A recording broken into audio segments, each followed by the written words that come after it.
Nous ouvrons ce journal avec la restitution cet après-midi des dernières avancées sur le PS2R, le fameux plan du gouvernement destiné, vous le savez, à sauver, refonder et reconstruire le territoire. Un projet encore amené à évoluer. Bilan d'étape avec Brigitte Wap et Laura Chintu. Ils ont planché pendant 2 jours pour apporter leur contribution au plan de sauvetage, de refondation et de reconstruction du gouvernement. Ils, ce sont les membres de collectivités, de syndicats, du monde économique et plus largement de la société civile. Avec un objectif commun, sortir la Calédonie de la crise qu'elle traverse en pensant la société de demain. Une méthode qui a suscité l'adhésion des participants.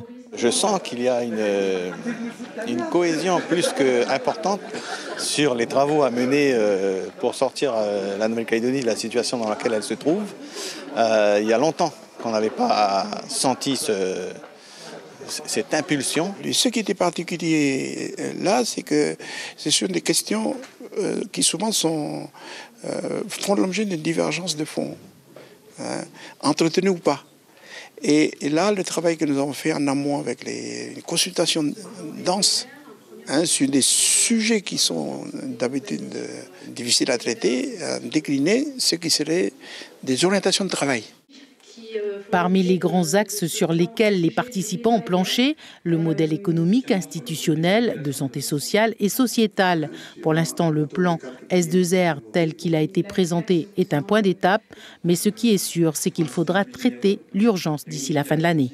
Nous allons travailler sur les urgences, parce qu'il y a des urgences, pour voir comment on les solutionne sur 2 plans. Il y a des textes à prendre. Et puis, il y a des moyens qu'il faut dégager pour subvenir aux besoins immédiats, vous avez entendu, que ce soit pour permettre une plus grande circulation, pour ouvrir les mines, mais aussi sur le plan financier. Ce plan devrait être formalisé dans un livret après des derniers ajustements, puis des discussions seront engagées avec l'État concernant le financement. Si la salle Sissi a été quasi pleine, vous l'avez vu, peu d'élus avaient fait le déplacement pour assister à cette restitution. Ceux présents ont salué la qualité du travail réalisé en un temps record par le gouvernement collégial. On écoute Philippe Blaise et Jean-Pierre Djaoué au micro de Caroline Antich-Martin et Elena Cambero. On a essayé de dépasser les clivages politiques et c'est un succès. C'est-à-dire que tout le monde est venu dans un esprit constructif, en laissant de côté les pourquoi, ce qui s'est passé le 13 mai, pour chercher à sauver notre modèle de développement économique et social. Et moi, je m'inscris complètement dans la démarche. Je pense qu'elle est vertueuse, elle est positive. Le gouvernement a réussi à nous mettre tous dans la même salle, à avoir des débats objectifs, constructifs, même si on n'est pas d'accord sur tout. Donc je pense que la Calédonie avait besoin de ça. Le gouvernement s'est mis au travail pour dire qu'il faut relancer. Il faut relancer l'économie, il faut redonner de la confiance dans le pays. Ça, c'est un travail énorme et ça, c'est le point fort de ce plan du gouvernement. Et le point faible, c'est qu'il faut des moyens financiers pour pouvoir subvenir aux besoins de la Calédonie en ce moment.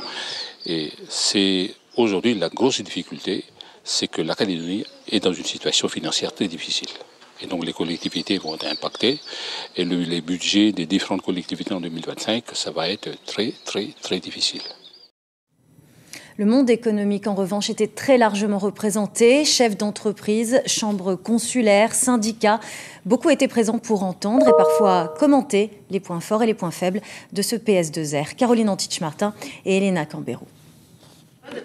Le PS2R, un plan en 3 ans et 3 étapes. Première phase, la sauvegarde, une priorité absolue pour le monde économique.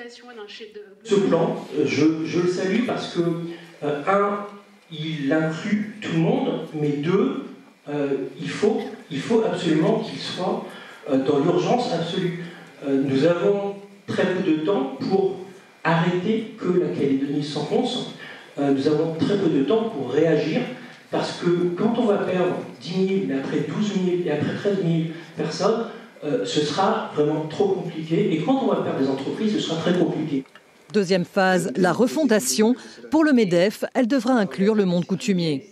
Puisqu'on doit travailler tous ensemble et qu'on doit travailler sur le vivre ensemble, je Je m'adresse directement, effectivement, aux responsables coutumiers pour savoir quelles solutions ils vont proposer également à la jeunesse en terre coutumière, quelles ouvertures, quel modèle de développement, sachant que nous sommes évidemment plus que motivés pour l'accompagner et le faire. Nous en avons besoin. On a parlé d'agriculture tout à l'heure et de nouveaux modes de développement.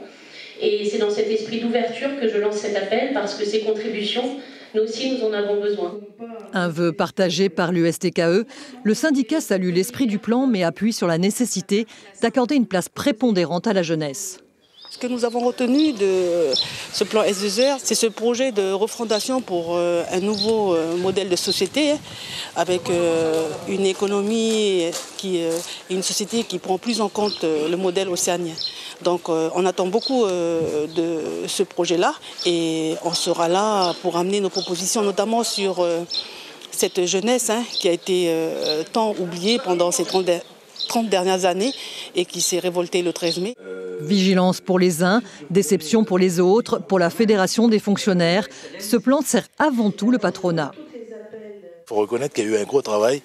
À la sortie, on est toujours sur un plan patronal. C'est-à-dire qu'il n'y a rien sur les inégalités, sur la source des problèmes qu'on a en Nouvelle-Calédonie, c'est les inégalités sociales. Il n'y a rien sur l'augmentation des bas salaires, il n'y a rien sur l'aide aux plus défavorisés. Et donc pour nous, ce n'est pas du tout satisfaisant. Le gouvernement le reconnaît, ce plan élaboré en un temps record est perfectible. Il laisse la porte ouverte à toutes les propositions. Bonsoir Christopher Gigès. Bonsoir. Je rappelle que vous êtes membre du gouvernement en charge notamment de l'économie numérique.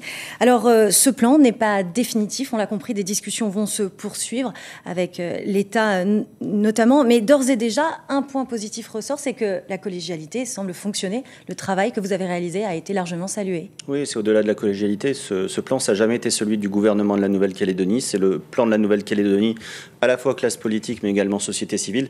Et je crois qu'on peut être fier de l'image qu'on a renvoyée aujourd'hui de travailler tous ensemble, parce que c'est vraiment une image qui manquait ces dernières semaines en Nouvelle-Calédonie, et je crois que si le gouvernement a servi à quelque chose dans cette démarche, c'est de mettre tout le monde autour de la table, autour de propositions qui sont concrètes et qui feront avancer la Nouvelle-Calédonie et se sortir du marasme. Et la liste des urgences est longue. Parmi les priorités des priorités, il y a bien sûr la refondation du modèle économique, il y a aussi le système de santé, sa protection sociale qui sont à réformer. Quelle solution brièvement est-ce que vous proposez pour redresser les finances dans ce domaine? Il y en a plusieurs. Déjà, avoir une vraie numérisation de la santé qui, à travers un numéro unique qui nous permet d'avoir un suivi des clients, un suivi des patients, qui nous permettra de mieux contrôler les dépenses de santé, un objectif calédonien des dépenses de santé qui est fixé à 0 pour les années futures, pour qu'on puisse vraiment maîtriser les dépenses. Et je crois que vraiment cette démarche qu'on a menée avec les différents partenaires qui nous permet de mieux contrôler notre système va nous permettre de faire des grosses économies sur notre système de santé, mais aussi de le préserver, parce qu'on peut être fier du système de santé qu'on a aujourd'hui en Nouvelle-Calédonie. Sur la partie refondation, il est question de définir un nouveau système fiscal. Là aussi, dans l'idée de rendre le territoire plus attractif, j'allais dire, qu'est-ce que vous proposez? Oui, très clairement plus attractif. On souhaite se baser sur une imposition déjà assiette large qui nous permettra de baisser le coût du travail et augmenter les salaires, et notamment les plus bas salaires. J'ai entendu qu'il n'y avait pas de proposition sur cette partie. C'est un des axes majeurs du PS2R, c'est augmenter les salaires des Calédoniens en baissant les charges sociales à travers le modèle fiscal. C'est une fusion de l'impôt sur le revenu et de la contribution calédonienne de solidarité pour élargir la base et baisser la pression fiscale sur les classes moyennes, et c'est une grande simplification du modèle fiscal. On a plus de 130 impôts et de normes de taxation en Nouvelle-Calédonie. On souhaite vraiment le simplifier et le rendre plus lisible, plus juste, et surtout qu'il soit plus efficace et plus attractif pour la Nouvelle-Calédonie. Des réformes d'ampleur dans tous les domaines. Les discussions, je le disais, vont donc se poursuivre. Quel calendrier est-ce que vous vous êtes donné pour présenter le texte au Congrès? Très rapidement, il y aura déjà plusieurs textes. On va s'inscrire dans une démarche qui a été engagée par le Congrès avec le comité interinstitutionnel et le comité des forces vives pour partager les différentes propositions. On proposera un livret qui, très prochainement, aux différents acteurs, dans les prochains jours, pour qu'ils puissent faire quelques remarques. De toute façon, ce plan doit vivre, il doit évoluer, il doit être amélioré. Et donc, on travaillera au fur et à mesure avec les différents acteurs, à la fois de la classe politique, mais aussi de la société civile, pour présenter le plus rapidement possible des textes. On présentera dès demain des premiers textes au gouvernement, notamment la baisse de l'impôt sur les sociétés pour inciter les entreprises à rester en Nouvelle-Calédonie.